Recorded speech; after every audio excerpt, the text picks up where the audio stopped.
Normal gun ನಿಂದ shoot ಮಾಡಿದಾಗ ಬರುವ ಸೌಂಡ್ ಗಿಂತ ಸೈಲೆನ್ಸರ್ ಹಾಕಿ ಶೂಟ್ ಮಾಡಿದಾಗ ಸೌಂಡ್ ಯಾಕೆ ಕಡಿಮೆ ಬರುತ್ತೆ?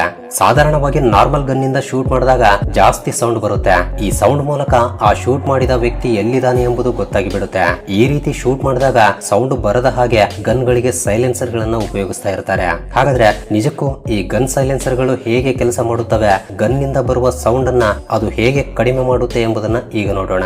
ಗನ್ ಗೆ ಇರುವ ಸೈಲೆನ್ಸರ್ ಯಾವ ರೀತಿ ಕೆಲಸ ಮಾಡುತ್ತೆ ಅನ್ನೋದನ್ನ ಒಂದು ಉದಾಹರಣೆಯಿಂದ ತಿಳಿದುಕೊಳ್ಳೋಣ. ಗಾಳಿ ತುಂಬಿದ ಒಂದು ಬಲೂನ್ಗೆ ಯಾವ್ದಾದ್ರು ಒಂದು ಚಿಕ್ಕ ಪಿನ್ನಿನಿಂದ ಚುಚ್ಚಿದ್ರೆ ಒಡೆದು ಹೋಗಿ ದೊಡ್ಡ ಶಬ್ದ ಬಂದು ಬಿಡುತ್ತೆ. ಯಾಕೆಂದ್ರೆ ಆ ಬಲೂನಿನಲ್ಲಿರುವ ಗಾಳಿ ಒತ್ತಡದ ಕಾರಣದಿಂದ ಒಂದೇ ಸಲ ಆ ಚಿಕ್ಕ ರಂಧ್ರದಿಂದ ಹೊರಗಡೆ ಬರೋಕೆ ಟ್ರೈ ಮಾಡುತ್ತೆ. ಒಂದು ವೇಳೆ ನಾವು ಅದರಲ್ಲಿರುವ ಗಾಳಿಯನ್ನ ನಿಧಾನವಾಗಿ ಹೊರಗಡೆ ಬಿಡ್ತಾ ಬಂದ್ರೆ ಜಾಸ್ತಿ ಸೌಂಡ್ ಬರಲ್ಲ.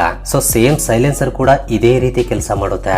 ಗನ್ಗೆ ಇರುವ ಟ್ರಿಗರ್ ಅನ್ನು ಪ್ರೆಸ್ ಮಾಡಿದ ತಕ್ಷಣ ಅದರಲ್ಲಿ ಸ್ಪಾರ್ಕ್ ಉಂಟಾಗಿ ಬುಲೆಟ್ ಹಿಂದೆ ಇರುವ ಗನ್ ಪೌಡರ್ ಉರಿಯುತ್ತೆ. ಇದರಿಂದ ಸಡನ್ ಆಗಿ ಒಂದೇ ಸಲ ಗ್ಯಾಸಸ್ ರಿಲೀಸ್ ಆಗೋದ್ರಿಂದ ಆ ಪ್ರೆಷರ್ ಗೆ ಬುಲೆಟ್ ತುಂಬಾ ವೇಗವಾಗಿ ಮುಂದೆ ನುಗ್ಗುತ್ತೆ. ಇದರಿಂದ ಬುಲೆಟ್ ಹೊರಗಡೆ ಹೋದ ತಕ್ಷಣ ಆ ಗ್ಯಾಸಸ್ ಕೂಡ ಹೀಟ್ ಪ್ರೆಷರ್ ಕಾರಣದಿಂದ ತುಂಬಾ ವೇಗವಾಗಿ ಹೊರಗಡೆ ಬರೋಕೆ ಪ್ರಯತ್ನಿಸೋದ್ರಿಂದ ಅಷ್ಟು ದೊಡ್ಡ ಸೌಂಡ್ ಎಂಬುದು ಕ್ರಿಯೇಟ್ ಆಗುತ್ತೆ. ಆದ್ರೆ ಗನ್ಗೆ ಸೈಲೆನ್ಸರ್ ಇರೋದ್ರಿಂದ ಅದರಲ್ಲಿರುವ ಗ್ಯಾಸಸ್ ಒಂದೇ ಸಲ ಸಡನ್ ಆಗಿ ರಿಲೀಸ್ ಆಗದೆ ಸ್ವಲ್ಪ ಗ್ಯಾಸ್ ಆ ಸೈಲೆನ್ಸರ್ ಇರುವ ಚೇಂಬರ್ ಒಳಗೆ ಹೋಗುತ್ತೆ. ಈ ರೀತಿ ಆ ಗ್ಯಾಸಸ್ ಎಕ್ಸ್ಪ್ಯಾಂಡ್ ಆಗೋಕೆ ಜಾಗ ಸಿಗೋದ್ರಿಂದ ಅದರಲ್ಲಿ ಪ್ರೆಷರ್ ಕಡಿಮೆಯಾಗಿ ಸೌಂಡ್ ಕೂಡ ಕಡಿಮೆ ಆಗುತ್ತೆ.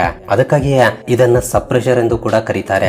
ಹಾಗಂತ ಈ ಸೈಲೆನ್ಸರ್ ಅನ್ನು ಉಪಯೋಗಿಸಿ ಪೂರ್ತಿ ನಿಶಬ್ದವನ್ನ ಕ್ರಿಯೇಟ್ ಮಾಡೋಕ್ಕಾಗಲ್ಲ. ನಾರ್ಮಲ್ ಗನ್ ನಿಂದ ಶೂಟ್ ಮಾಡಿದಾಗ ಉಂಟಾಗುವ pressure 3000 pounds per square inch ವರೆಗೆ ಇರುತ್ತೆ. ಆದ್ರೆ ಸೈಲೆನ್ಸರ್ ಅನ್ನು ಉಪಯೋಗಿಸಿದ್ರೆ ಆ pressure 60 pounds per square inch ಗೆ ಕಡಿಮೆಯಾಗಿ ಆ ಸೌಂಡ್ ಬಹಳಷ್ಟು ಕಡಿಮೆ ಆಗುತ್ತೆ.